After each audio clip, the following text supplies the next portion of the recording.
American wine specialist. She's definitely served as a wine judge and also as an author.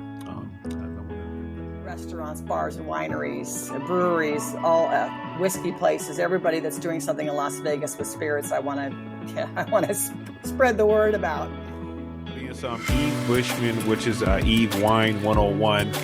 Definitely is a beautiful website she has. I started the Eve Wine 101 website over 12 years ago, and I started writing a weekly. Welcome to Visit Vegas Places with Coyal, your host, where we discuss real Vegas, real topics, real business with real owners. This is definitely where we talk about the here and now of our listeners. I want to thank all the audience for tuning in. Today, I have Las Vegas own one of our masters. She is the master of fermented grape juice. She is an American wine specialist. She's definitely served as a wine judge and also as an author. And I want to invite you guys to, let's give a great celebration to Eve Bushman, owner of EveWine101.com and Eve Bushman Consulting. Eve, it's a pleasure that you blessed us with your presence. Thank you for joining us today, Eve. How are you doing? I'm good, Coyal. Thank you for having me. Yes. Well, Eve, I know you, and I know you. I met Eve on social media through Instagram, and now I'm really interested in you. Let the audience know who you are, Eve, and what do you do?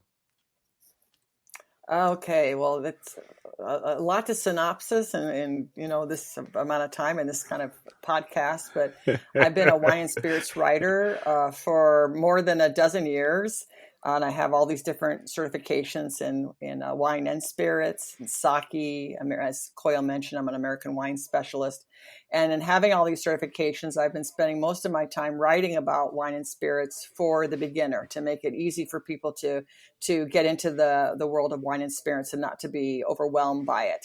And in that course, besides writing articles, I promote businesses in Las Vegas, restaurants, bars, and wineries, breweries, all whiskey places, everybody that's doing something in Las Vegas with spirits, I want to spread the word about. So, and then in that case, I also do classes in people's homes and wine and spirits and things like that. I just keep myself very busy with liquor, to say the least. Yes. That's about Well, it. this is the city. We have the setting. Yeah, we do have the setting for that. Now, audience, Eve Bushman, which is Eve Wine 101, definitely is a beautiful website. She has very professional. And if you're into wine or into being educated like me, I'm a beginner. Definitely had a chance to be exposed to earlier in my life. And didn't even know the different names. All I knew if there was red and a clear one. That's all I knew. But as I dwell in deep about what Eve Bushman does, it's real good because it's very friendly, which I should say. So her approach to it is real easy when you go to her website, which is EveWine101.com. It's real easy listening, and then it educates you in a way, and she places it in a way where you can understand, and you definitely will want more. Definitely. Now, Eve, how long have you been doing the wine? I know you come from writing. You was a columnist at first for it, but how long have you been exclusively doing it for yourself? Oh, more than a dozen years. I started the Eve Wine 101 website over 12 years ago, and I started writing a weekly Dear Wine Friend e-newsletter. And the blog itself, the website, has daily content. So every day there's articles by other people, not just me, a lot of press releases from people that have news to share in the wine and spirit industry. And then every Friday is my article. And then I write for different magazines Okay. and publications, and I've done essays and books and things like that. So more Great, than I a love dozen it. years. You're no amateur, definitely. She's not. Yeah, she's not an amateur. Can you let us know insight? She has the wine etiquette for everyone, which definitely is a book I would like to get for myself. Could you enlighten us a little on that book? Well, I have found in being in this industry that a lot of people feel overwhelmed when they visit a wine bar or a winery or a restaurant, and how do they behave? How do they select wine? How do they not be perceived as a novice, and how they can be treated well and make somewhat educated decisions. And so I try and make it super easy for people Right. to learn, what the best way is to behave in certain situations, so you're not doing the wrong thing. You don't want to be that guy at a wine event that stands up at a table to get a taste of wine and then just kind of stays there for 20 minutes while there's 20 people in line behind you that want their taste too. That's the wrong wine etiquette. You also don't want to be that person that's working at a restaurant that makes that person ordering a glass of wine feel like an idiot. You want to make sure they're comfortable. So there's just a lot of different settings that we have with wine where I want people to feel really comfortable with it, and to make, somewhat educated, decisions in what they're doing. I love it. And have fun. And that's why I never been either. I know, I told you before, I had my experience of educating of wine when I was a manager at Aldi's with their wine selection. Mm-hmm. But as far as going to the tasting, I know there's a one vineyard. What I had experience out here in Las Vegas. I used to work and have clients in Pahrump, so I have a night shots out to Pahrump, and I got invited to one. It was one I think by Desert View Hospital out there. And Okay. I never went though, because I was always afraid, it's like I wouldn't even know what to do, or I would have been that guy standing there. This is all right. How do I know what to do? So this book, when I saw you have this book, and it's real weird that's nothing that no one would look for, and that's what everyone needs. But no one's put it out there and blatant like how you are. Look, and here's the manual on how to really act and what behaviors you should have when you go to these things. And that is real cool that you have that. Yeah. Well, thank you. Thank you, I should say. Thank you. I know one of your talks when I was listening to your the wind down, you did say you like when to get excited about finding something new. When you were explaining on why you do this. And one thing I wanted to get in is just you don't like to talk over beginner's head. And that was real good, what you were just explaining about. I like that, and not in the knowing. Now, when you got into it, I know you've been through every set and phases of wine. What made you want to stick to the basic and actually teach beginners as opposed to the intermediate or the more experienced stages? I'm a blonde. I don't want to have to be smarter than somebody else in the room. I've learned a little bit, but there's always going to be somebody else that knows more than I do. And I don't want to act like I know everything. That person that acts like they know everything, nobody likes them. Nobody wants to drink with them either. So it's just more fun. I want to make it approachable. I want to make it accessible. I want to make it fun. I don't want to make it complicated. If Coyal wants to put an ice cube in his wine, I might make fun of him, but I probably shouldn't. You put an ice cube in your wine, maybe you don't want to have too much alcohol. Right. Maybe you're trying to watch what you're doing. It doesn't mean you're an idiot. It just means that's the way you like it. And if that's the way you like it, then that's the right way to drink it. But there's wine people out there that the wine 101ers that are above and beyond me that are going to ridicule, someone for the way they drink their wine or choose their wine. And that's just not me. I don't think it's fun. That's just not the way to do it. Okay.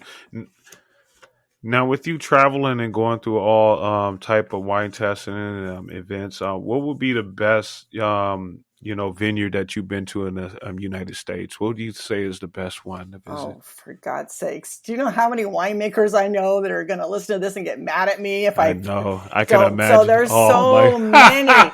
There's so many. I go to Paso Robles. It is? We go to Paso Which Robles. one would you say will be the most unique then, I should say? The most unique then. I should say the better that. Okay. I would have to say most people that are into wine in the United States know that Napa Valley is like the pinnacle place to go. And there's a bazillion experiences in Napa Valley where you're not just going to go in there and taste. They want you there for 3 hours and they want you, to fall in love with them. So I've had because I'm a wine writer, I'm getting a really good deal. They want to make sure I'm super happy. But my favorite for over a dozen years is Del Dado Vineyards. And Del Dado has, I think, 3 different properties now. And I've had cave tours there. We will go down in the cave with the winemaker. And he uses what's called a wine thief that draws wine right out of the barrel. And he gives it to me to sample. My first time there with the winemaker Wow. Gerard Zanzanico, we sampled 65 barrel samples. And it was so much fun. Wow. And then we sat down with the owner, Dave Daldada, and we tasted the cured meats they make on site and the cheeses that they make on site, the pizzas they make on site. Okay. And they took full advantage of me. So, I mean, Wow. if you can handle 65 tastes, Coyal, you can go to Daldada and they'll take care of you. They also call, well, I'm not going to say. It's fun. Wow. It's a fun place. Oh yeah, and you know I'm a foodie, so like how you do wines, I do for food. So I think I could be able to blend both of them and have a little balance. There you go. Then you need to go to Italy, because all of Italy's wine is made to go with food. You're not made to drink the wine without the food, and of course, Italy has probably the best food in the world. So Wow. Italian restaurants in Vegas will do you justice. That's right. Now, one thing that I want to get in is your certification you was mentioning. Also, could you let us know about the certification for those who might be into wine but not understand that she's just not doing this for a hobby? She is certified. Let the audience know about your certification. Okay. Well, the original one was Wine and Spirits Education Trust. It's abbreviated to WSET. It's an award that I achieved after having quite a bit of study. That's probably, if you're into wine, that's probably the easiest one that you can start with. And they go up to level 4, a diploma WCT. I stopped at level 2. I did the same WCT for sake, level 1. And then I also did the American Wine Certification course. And I got my certification as an expert in American wine, because every state in the United States makes wine. Not all wonderful. Some of it make it from blueberries, but everybody makes wine. I don't know what else I have. I can't keep track of it. There's at least those 3. And then I served, I served as a wine judge. You guys have in Las Vegas, we have one called the Las Vegas Wine Awards. And I served as a wine judge for them. So that's it. I mean, for me as a writer, I felt that I needed some credibility to talk about wine, to just say, these are my opinions on wine. Well, at least let me have some education behind it to show why I think that, that give me some credibility. So it's not too difficult. Right. You do deserve it. One thing I will give you commend on too, Eve, is your activity on social media. You are engaged, and then one thing why I will want to commend you is that I know that you like I sing the trend of the change that everything is almost social media now. With you coming even from the background of writing. What is some best practice that you can give to even your peers or even younger from that transition, and what key things that you do to stay engaged in what's going on, which you're real good at? With social media, I just find it super important as a writer that if I'm going to go into a restaurant and write about a Las Vegas restaurant or write about a Las Vegas bar, I recently was invited to the S Bar, the new S Bar at Mandalay Bay, to go in as a writer. And I feel that it's only fair that not only do I present an article to them in my own blog, but that I do the cross promotion, and I make sure I take a bazillion pictures, and I make sure I share it on Instagram and Twitter and Facebook, so that all that wonderful stuff they gave me when I went to the S Bar, the experience, trying the cocktails, trying the food, that I am maximizing and advertising for them. And I'm not just throwing up an article. I'm putting it out everywhere so that people of all ages and people on different social media platforms have an opportunity to see it. And to me, it's an injustice. It's an injustice for a writer to go to these events or to do these tastings or dinners and then write about it on a blog, and that's it. If you're not putting it on social media, then you're not doing that restaurant or that event any justice at all. It's fair to promote them as much as possible. So there. Yeah, because you're definitely reaching the audience, because there's a lot of things that I see that you shared that I wouldn't even be aware of if you wouldn't have shared, or even half of the audience that you touch. So good job at doing that. You are reaching. It was one thing about you mentioned too that I can tell you're very in tune with that as far as your audience on social media, that you was mentioning the growth and the followers. And the reason I'm bringing this up to the audience that's listening, when you go and see Eve, she's not just one of those, hey, buy this from me and that's it. Eve really cares about educating you about what she does. She's passionate about it. And that's what made me, Yeah. bring her on onto the show.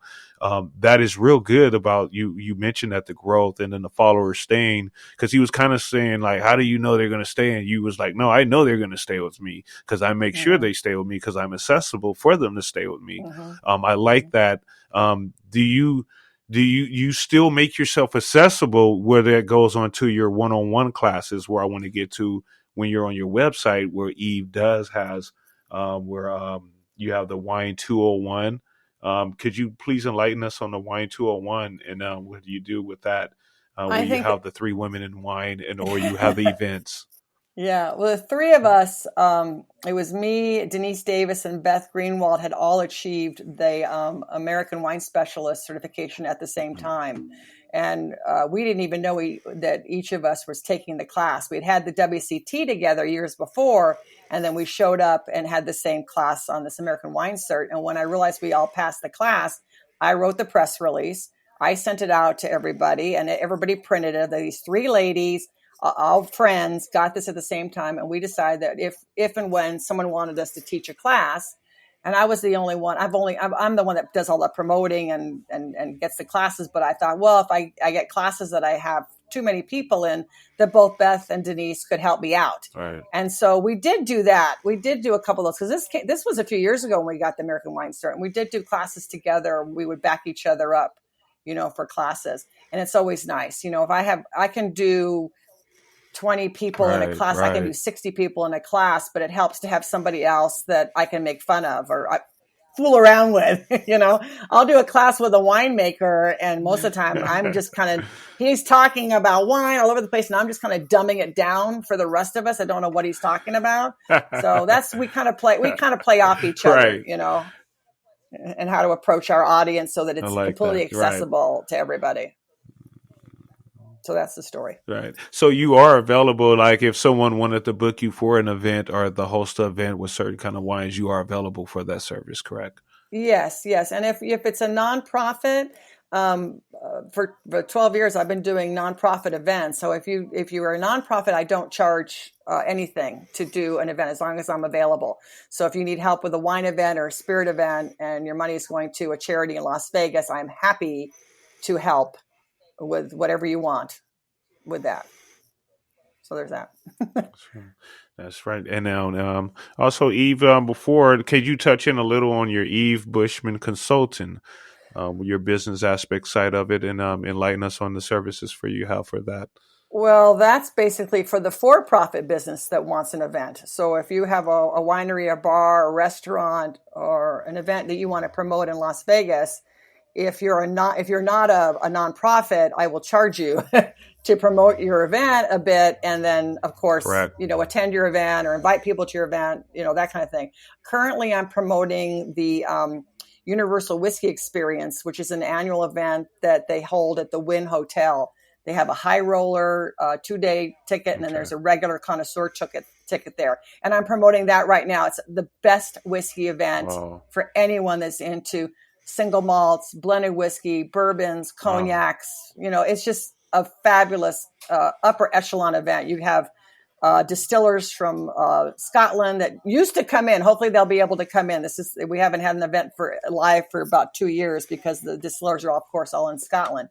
But we have brand ambassadors that will definitely be there. And there's no way you can keep up with this event. You have to stay the night at the hotel or have an Uber, because they will totally take care of you at the Universal Whiskey Experience. So, wow, that's beautiful. You are definitely active. You guys definitely have to get with Eve Bushman. Eve, and again, she is very active. She's not boring at all. She's on Facebook, Twitter, LinkedIn, YouTube, you name it. Eve, I'll let you do the honors of letting the audience know all your social media handles and how can they get in contact with you.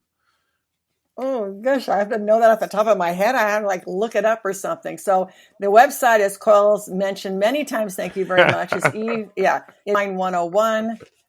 You can find me on Facebook. If you're a nice person and you look good to me, you're not some, weird stalker. My name on Facebook is Eve Hammond Bushman. There's also an Eve Wine 101 group on Facebook. On Instagram, I believe it's just Eve Bushman, Eve Wine 101. Basically what I used to tell people, just Google Eve Bushman and it'll just go all over the place. You'll see all kinds of where you can find me, but mostly Facebook, Instagram, Twitter, things like that, under Eve Hammond or Eve Wine 101. I'm sorry, Eve Bushman. Yeah. Oh my God. She's definitely going to pop up. Yeah. Yeah, I will pop up. You're okay. She's going to pop up. She's definitely a high commodity out here. You're sweet. Eve, your personality is such great. Yeah, likewise. Okay. Now, Eve, before we get out, I'm going to get you this or that. We're going to dig into you and find out what you like, either this or that. And I got some choices. I did a little homework. Hopefully these are some choices that you would like, and we'll see. When you are actually with wines, we'll go with that. With the red wines, as I was looking up, what is your favorite out of the red wines? Would you prefer a Shiraz or a Merlot? Oh, between a Shiraz and a Merlot, definitely a Shiraz, of course. Spicy. Gotcha. Okay. Spicy, that's what it is. So what is the difference from the cab and the sangria then? Well, sangria itself is not an actual wine or a grape. Sangria is a drink. So you could take Cabernet Sauvignon and you could add fruit to it, or you could add sparkling something to it. You could add leather liquor to it, and that becomes a Spanish sangria. If you go to Spain, you can have Spanish sangria. But it's the grape. There's no sangria grape. So there, that's where I can help you with this. Okay. So Cabernet Sauvignon is probably the number one red wine, where sangria is a drink made with wine. Okay. Now the Merlot, is that the sweeter within the Shiraz? Merlot is sweeter? I wouldn't say sweet. I would just say a Merlot is similar to a Cab. Mm-hmm. It's a Bordeaux varietal. It's usually very balanced between spice and fruit, whereas the Shiraz is sometimes a little bit spicier, a little bit more tannic. And tannic is like if you left a tea bag sitting in your cup for too long, it kind of grips your tongue. Yes. That's what tannins are. Okay, I know what you're talking about. Right? Yeah. That kind of flares the throat up. I had that before, and it kind of flares. Okay, well, yeah, you need to drink more. Don't put me on the spot now, Eve. Can't help it. Okay, the next one. So the next one, would you prefer when you're chilling with your wine, black lights or candles? Wait, what? What do I want? What? Are you a black light person or a black light? Black light. Would you like black lights or a candle? Well, since I have no idea, if you have a black light, you know the neon lights. Okay, to me, a black light means the room is going to be black, so I will have to go with the candle. No. The candle. I will go with a neon light. So what they're called black lights, which will reflect off everything. Candles. All right. Candles. So the next one we have, which will be the candles. Yeah. You're a candle person. You like the scented ones? Never. You can't. Women and anybody in the wine industry, we have no unscented candles. I can't wear perfume. I can't have hairspray that has any scent for judging wine. Let's just nothing with scents. So candle and scented, right? Because then that's all you smell. You can't smell the aroma. So you're going to have no distraction. Yeah. Right. Exactly. Okay. No. Okay. I like that. So for the white wine then, what would you prefer for the white wine? I'm basic to either the Pinot or the Chardonnay. Okay. What is your favorite? So on a white wine, when you say Pinot, what you want to say is Pinot Grigio. Mm-hmm. Pinot on its own is actually a red wine, Pinot Noir. Pinot Grigio. So Pinot Grigio is Grigio is a very inexpensive Italian white varietal that a lot of people like. It's fruity and slightly sweet. So no, I'll go with option number 2, which I don't know what you said was Chardonnay. That would be it. Chardonnay is the number one, probably the number one white selling white wine. Okay. Yeah. And what about the Sauv? What is the difference with that? Sauvignon Blanc is a white wine that is usually not aged in any kind of oak. So it tends to be a little bit lemony, tart, acidic. So if you're okay with an acidic wine that kind of dances on your palate, kind of makes your palate like, you would like a Sauvignon Blanc. But when you say Sauvignon alone, you could also mean Cabernet Sauvignon. So you mean Sauvignon Blanc. Yeah, it's a little bit acidic. Gotcha. Do you break all that down in the book? Yeah, is that all broken down in the book? No, because that's about etiquette alone. But I can definitely take any grape varietal and tell you what it's supposed to smell and taste like. And then it's up to you if that's what your preference is. I got you. Well, that was it. Thank you. All right. So now, Eve, we're going to see how Vegas you are with Very, Very Vegas. So we're going to see how very, very Vegas you are. So how long you been out here in Vegas? Only since October of 2020. You still should get this. Okay. I'll give it to you. Okay. So I'm going to give you an easy one, okay? Okay. So just give me two movies, motion picture movies that were filmed out here in Las Vegas. All I need is two from you, Eve. Oh, for God's sakes. Come on now. I know. What the Leaving Las Vegas? Is that one? And isn't there one with Elvis Presley in it? Ooh, you went old school. Oh, Casino with Joe Pesci and Robert De Niro and Sharon Stone. Yes. Casino was good. Oh, and then the Hangover. You're the second person. Hangover. There you go. It's crazy. You're the second person I used the question on. The first one, he didn't get none of them at all. But I had Leaving Las Vegas on there, and I circled it because I said no one's ever going to get this. That's why I laughed when you said it. I'm like, oh my gosh, you went old school. So it's funny. Yeah, you said Leaving Las Vegas. Good job, though, Eve. All right, Eve. Before I let you go, let the audience know your social media handles and how can we get in contact with you. I don't know my social media. Just go to EveWine101. Oh, there you go. EveWine101.com or find me on Facebook, Twitter, Instagram, Eve Bushman, Bushman. You'll find me everywhere.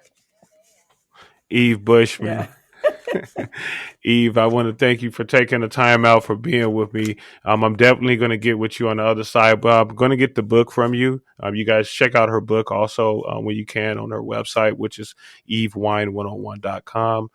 You can check out her book, which she has on there from Amazon also. And Eve, I will get with you to one of the events so you can teach me and groom me right so I can go to one of these testings with you. Okay.